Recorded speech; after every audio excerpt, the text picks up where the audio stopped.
Шинэ нөхцөл байдал үүсээд Монгол Улсын ерөнхийлөгч төсөвт бүхэлд нь хориг тавьсан үед яах вэ гэдэг зохицуулт одоо бидэнд байхгүйгээс болоод өнөөдөр энийг хэлэлцээд одоо дэгээ батлах гэж байна. Тэгэхээр би энэ дээр бол нэг л зүйлийг бас хэлмээр байгаа. Ер нь энэ парламентад энэ олон намын систем орж ирсэн 126 гишүүнтэй болсон гэдэг.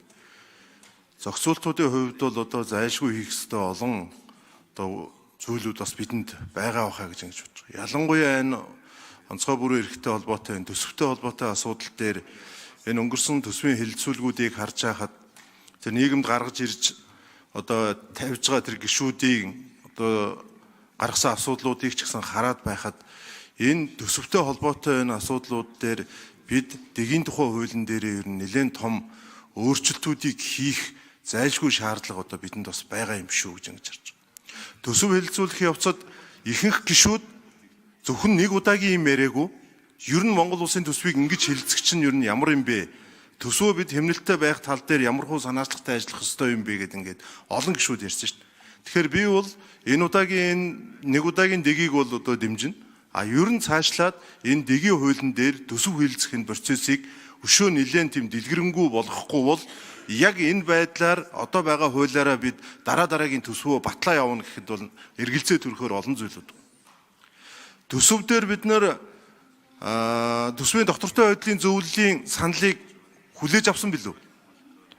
Аудит танилцуулаад байдаг аудитын дүгнэлтийг бид нэр хүлээж авсан билүү? Хэрвээ авахгүй бол энэ хоёр байгууллагаар ингэж дүгнэлт гаргуулах ямар шаардлагатай вэ? Авдаг байлаа гэхэд ямар хуу цар хүрээнд бид нэр авдаг байх ёстой.